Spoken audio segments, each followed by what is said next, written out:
Hola, ¿qué tal? ¿Cómo estás? Soy Juan Watanabe, en este pequeño espacio que siempre tengo compartiendo en el Facebook, tomando un cafecito negro como mi conciencia.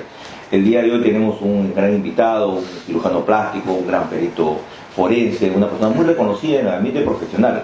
Su nombre, el doctor David Vela. ¿Cómo estás, David? David Ruiz Vela. Ruiz Vela. David, cuéntame, hoy en día tenemos bastantes temas para dilucidar, para conversar, pero uno de los motivos por los cuales estoy acá es esta cuestión de la ideología de género. ¿Qué es la ideología de género? Primero, que es un invento total, ¿no? Para mí, cuando yo estaba en primaria, género era una clasificación taxonómica entre la familia y la especie, ¿no? En taxonomía. Después, cuando avancé el colegio, era asunto gramatical, ¿no? Entonces, por ejemplo, decía la casa, ¿no? Para decir las cosas. Eso era el género. El género tenían las cosas. Excepcionalmente, había un género neutro, excepcionalmente, para algunas palabras. Pero progresivamente se comienza a utilizar la palabra género desde la conferencia de Pekín del año 95, donde las feministas de género, no las sufragistas, que son a comienzos de siglo, introducen el término, y en realidad es un término inventado, adjudicado un significado de género, donde consiste en que tú puedes ser del género que tú decidas ser, desconectado completamente de tu biología. Y de la realidad. Es que la realidad la marca el diseño, ¿no? Y el diseño, hay dos tipos de diseño. Eso no quiere decir que no se construye en el sentido de que las bases son biológicas y la persona va desarrollando, utilizando el término construyendo en base a su biología.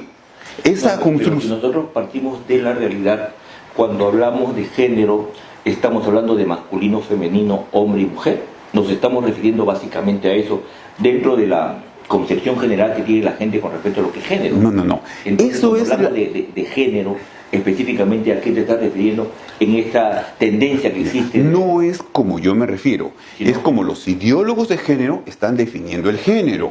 Yo te dije que para mí género es una clasificación taxonómica, un asunto lingüístico, ¿no es cierto? De las cosas, que el género, las personas entre mujeres no teníamos sexo, ¿no? Pero los ideólogos de género, comenzando desde Judith Butler, Shulamit Firestone, ¿no es cierto?, comienzan a construir una propuesta desde la dialéctica del sexo, como que el género está desconectado de la biología y logran convencer desde el punto de vista sociológico y antropológico, no biológico. Saussure habla sobre el significado y el significante.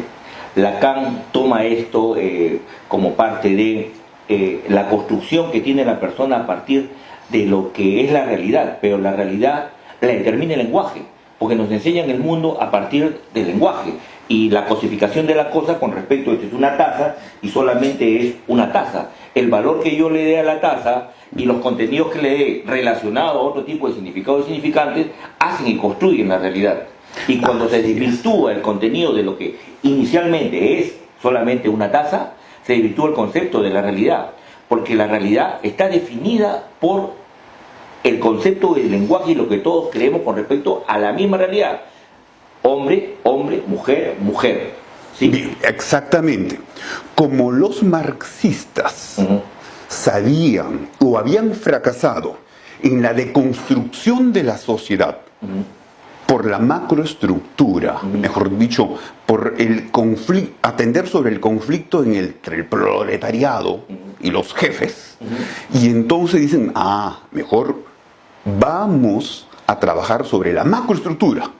La macroestructura son las ideas, los conceptos, las personas, y el instrumento es el lenguaje. Entonces, al trabajar eso, logran eso, posicionar la ideología de género en el mundo. Tú hiciste una de las primeras operaciones, o la primera operación transgénero, ¿no es cierto? Que el caso Namin Timoico, ¿no? Así es. Sí. Una persona que se cambia de sexo sabiendo que es hombre para convertirse en mujer, ¿cómo es su perfil de personalidad? ¿Está disociado? ¿Está en la realidad? ¿Su sistema de creencia? ¿Cómo lo ves tú?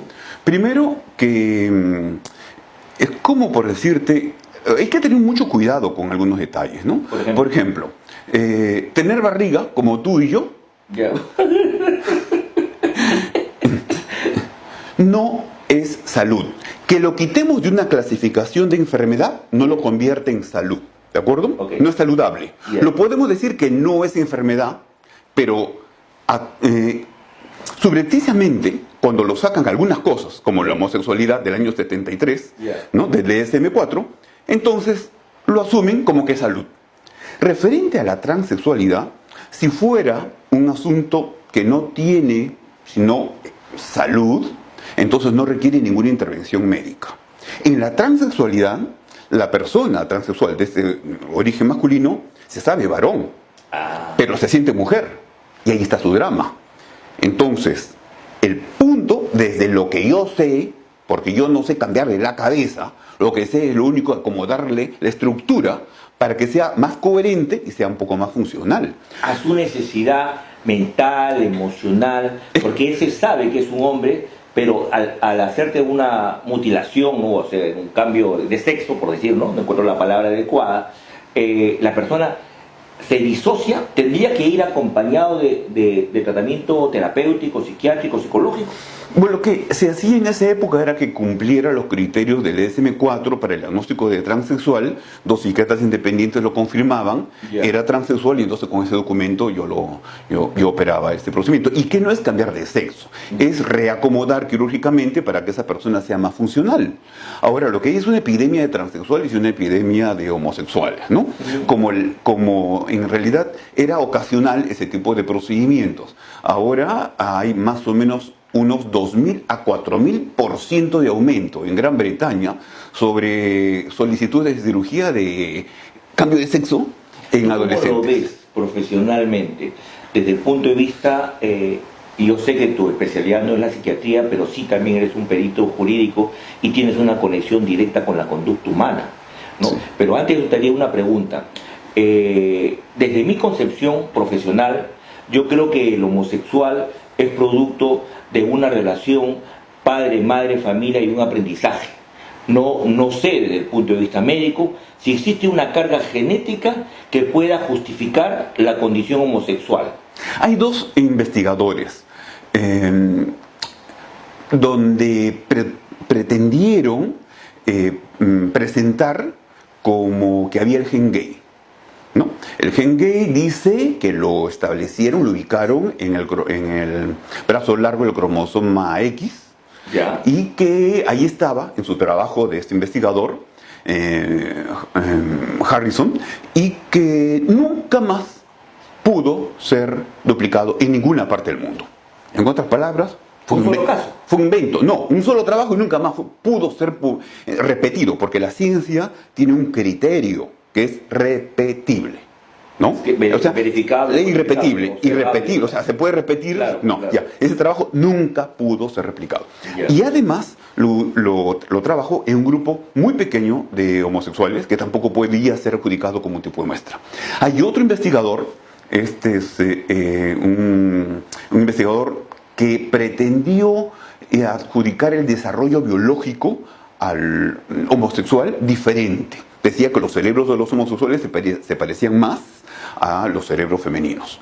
Se llama Levay y también lo utilizan como un instrumento para demostrar la diferencia.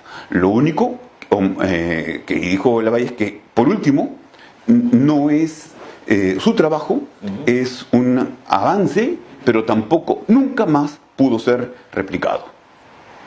Y si saco estos 2 de este escenario, significa que no hay nadie más que ha sustentado una posición con respecto a la cuestión genética, porque si son 23, creo, 24 pares de cromosomas, porque recuerdo que en el síndrome de Down había trisonomía de par 21, la translocación y todas esas cosas. En este caso, si tuviera que hablamos de cromosomas, ¿dónde se instalaría este? No.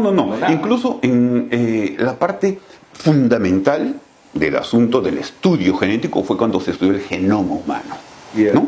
Y no hay forma, ni un solo marcador para identificar genéticamente un homosexual. En otras palabras, no es genético, no existe ni existirá porque ya se terminó de estudiar el genoma. O sea, no es que estamos estudiando. Cuando yo estudiaba medicina, estaban comenzando.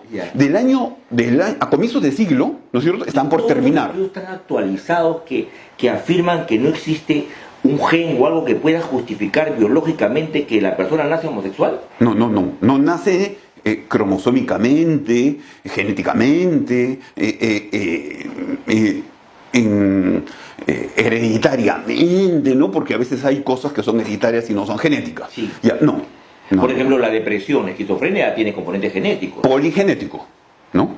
No hay un gen, es poligenética. A ver, ¿cómo se explica que hay como unos clúster de genes que le hacen predisponente a la persona.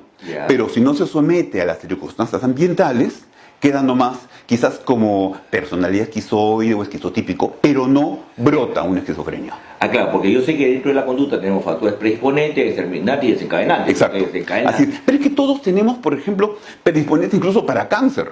Pero no todos hacen cáncer. Claro. Entonces podemos tener predisponentes para 50.000 enfermedades. Sí.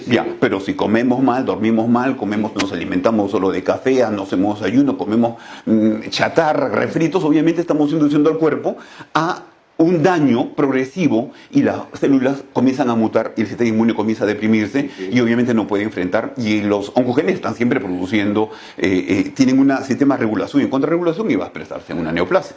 Sí, correcto, porque tú puedes encontrar una persona totalmente Juanmi, mientras tú conversabas de estos factores, me acordaba de Sigifredo Luza, un psiquiatra, pues una lumbrera, un hombre muy sabio dentro de la psiquiatría, y ante una situación que él no pudo manejar, comete un crimen y después es condenado, después se va al hospital Arco Herrera, y de ahí enseña en la universidad, enseña en la vida real, fue en proceso de psicopatología, y el tipo era genial dentro de la enseñanza. Yo creo que fue una estrategia jurídica para hospitalizarlo. Yo también.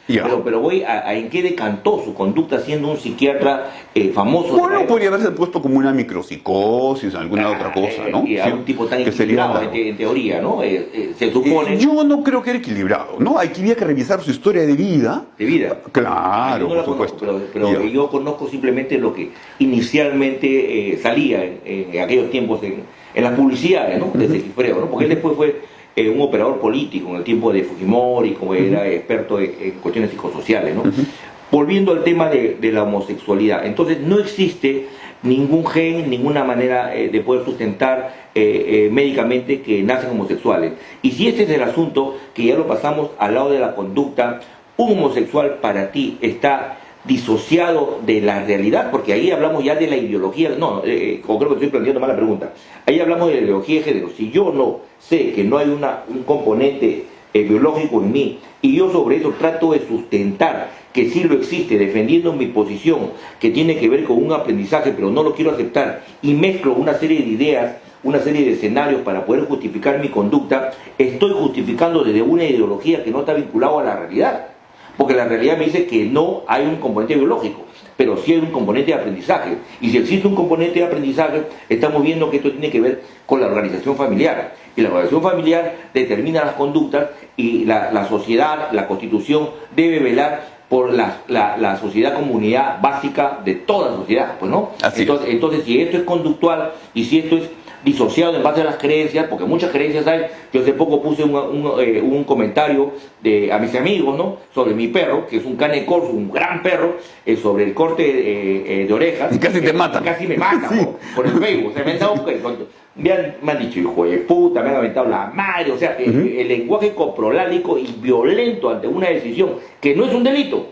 Porque no es un delito. Y quien lo ha hecho es un veterinario famoso. No, y no me enseñaría que esas personas que están pensando que lo que tú has hecho es una salvajada, estén a favor del aborto. Porque matar a un niño, sí, eso no es criminal ni nada, sino cortarle las orejitas a un perro o hacerle la circuncisión a un bebito, ¿no? Eso sí está bien. Entonces había que pensar cómo los israelíes son los que cortan el prepucio, ¿no? Entonces todos esos son criminales, pues, porque le cortan el tejido. Bueno, retomando el punto, sí, es cierto, cuando uno investiga y profundiza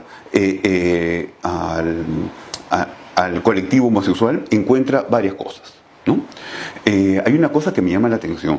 casi todos los padres tratan de creer que el componente es genético porque así se exoneran de todo tipo de responsabilidad y de haber participado.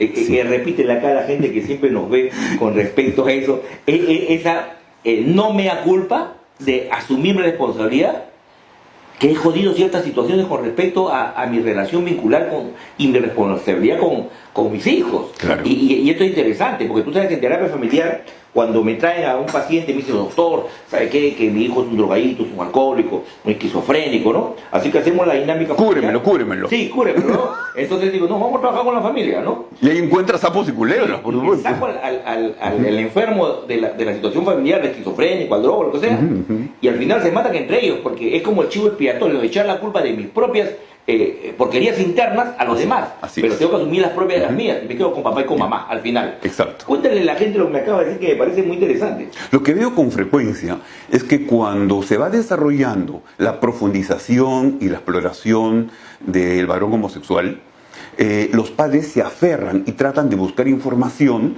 para reafirmar lo que alguna vez oyeron, que eso es genético y que ellos no tienen ningún tipo de responsabilidad. Tanto así que se lo llegan a creer. Por supuesto que eso no se soluciona jamás, porque con los años se van a dar cuenta que lo que agarraron como verdad, pues no tiene componente genético, ¿no? Pero especialmente la madre se agarra como fuerza. Porque el padre, en esta construcción que hablamos de, que es muy curiosa, ¿Tú crees que nos agarren a palo después de hablar de todo esto? Porque estamos... No, pero a mí no me importa. No, a mí tampoco. Porque con todo lo que me han dicho... Perfecto. Simplemente es una cuestión jocosa que se me viene a la mente, porque es dilucidar una realidad en la cual ellos justifican. Yo recuerdo que en uno de los congresos donde tú tuviste la gran amabilidad con tu señora esposa de participar del Congreso de Psicoterapia, había unos psicólogos, y en especial uno, y realmente yo no tengo yo siempre suelto la pepa, mi querido amigo Alfredo, justifica que sí hay, que me parecía más médico que psicólogo, y que justifica que había un gen. Es que se han leído, como decir, el prólogo del inicio, del libro, ¿no? Y no han visto las publicaciones posteriores.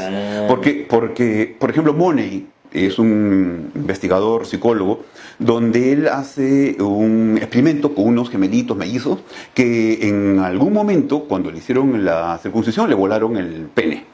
Entonces, como ya había una idea que el género se construye, entonces dijeron, mejor a este niñito que no tiene pene lo convertimos en niñita, lo tratamos como niñita, lo operamos como niñita, y al final esa, entre comillas, niñita no era funcional cuando era adolescente y terminó matándose, ¿no? Pero ese libro no lo leen el reporte inicial que fue acomodado y utilizado por los ideólogos de género como un pilar de que el género se construye. ¿Cómo desconceptualiza una realidad en diferentes partes para crear su propia realidad? Pero eso es deliberado. Claro. Son por los ingenieros sociales. Eso no lo hace cualquiera. Eso no lo logra Vizcarra ni el congresista de al medio que tenemos. Eso viene construido desde el año 40 con Simone de Beauvoir hasta ahorita. Hay un libro muy bonito que me gusta, que se llama El grito de Héctor, de Soja, donde hace un resumen, 2016-2018, acabo de la edición nueva, donde habla sobre el rol fundamental del padre para que ese niño varón se convierta en hombre. Es extraordinario el libro, no son cerca de 200 páginas, ¿no? Los invito a leer. Michel Foucault, filósofo francés, homosexual, un tipo con ideas muy claras de su tiempo, y que mucho de lo que nos dedicamos al trabajo corporal, tomamos ciertos espacios de sus comentarios, de sus lecturas, porque yo creo en la capacidad de disfrute, creo en el cuerpo y el contacto con la realidad, porque el simbolismo de la palabra, el lenguaje y los mecanismos de defensa que hablaría Freud dentro de la sustentación de su modelo psicoanalítico, creo en la realidad corporal, que son las sensaciones. Pero que ahí se expresa todo el psiquismo. ¿No? En la realidad corporal se expresa todo el psique. ¿Todo qué? Todo el psiquismo. Sí, claro. Entonces, y en esta